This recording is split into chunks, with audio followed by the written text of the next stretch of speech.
जी। गेहूं खरीद के पहले दिन ही खट्टर सरकार पूरी तरह से फेल साबित हो गई है। कैथल, गुलाचीका, उचाना, नरवाना, नारनौद, जींद, महेंद्रगढ़, बल्लभगढ़, पूरे प्रदेश की मंडियों में हाहाकार मचा है और किसान खून के आंसू रोने को मजबूर है।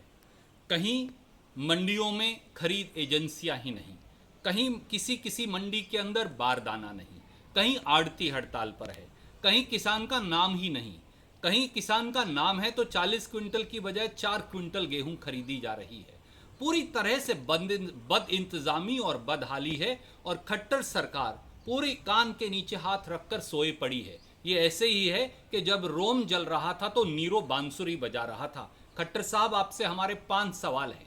पहला सवाल, क्या ये बद इंतजामी और बदहाली गेहूं खरीद में खट्टर सरकार के पूर्णता फेल होने का जीता जागता सबूत नहीं?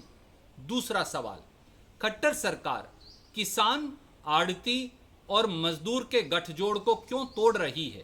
किसान, आड़ती और मजदूर अगर इकट्ठे होकर गेहूं खरीद में सहयोग नहीं करेगा तो गेहूं की खरीद कैसे होगी? तीसरा सवाल, हरियाणा में जब किसान गेहूं लेकर आता है तो आप उसकी एक सीमित खरीद ही क्यों कर रहे हैं, पूरी गेहूं खरीदने की बजाय?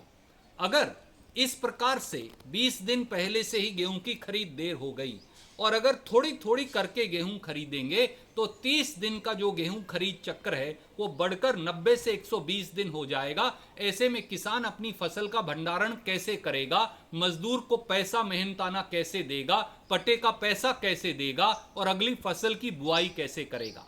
चौथा सवाल, किसान जब गेहूं मंडी में लेकर आता है तो उसका मौके पर ही रजिस्ट्रेशन या पंजीकरण वेब पोर्टल पर क्यों नहीं हो रहा? आपने 19 अप्रैल को वेब पोर्टल पर रजिस्ट्रेशन बंद कर दिया, पर 20 अप्रैल तक तो लॉकडाउन था, किसान शहर जा ही नहीं सकता था, तो वो जाकर कंप्यूटर पर अपना रजिस्ट्रेशन करवाता कैसे? इसलिए जब गेहूं मंडी में आए तो साथ साथ रजिस्ट्रेशन क्यों नहीं हो सकता? और पांचवा और इतना ही महत्वपूर्ण सवाल, खट्टर साहब, आपने कहा था कि किसान को 125 रुपया क्विंटल बोनस देंगे। आज उस बोनस को लेकर चुप क्यों हैं? किसान से इतना बड़ा विश्वासघात क्यों? याद करिए, या तो गेहूं की सुचारू रूप से खरीद शुरू करिए, वरना हरियाणा के किसान अन्नदाता की ये वार्निंग, चेतावनी अपने आप को मानिए। अगर आपने गेहूं की सुचारू रूप से खरीद नहीं की तो एक दिन भी खट्टर साहब आपकी सरकार हरियाणा की सत्ता पर नहीं बन रह पाएगी।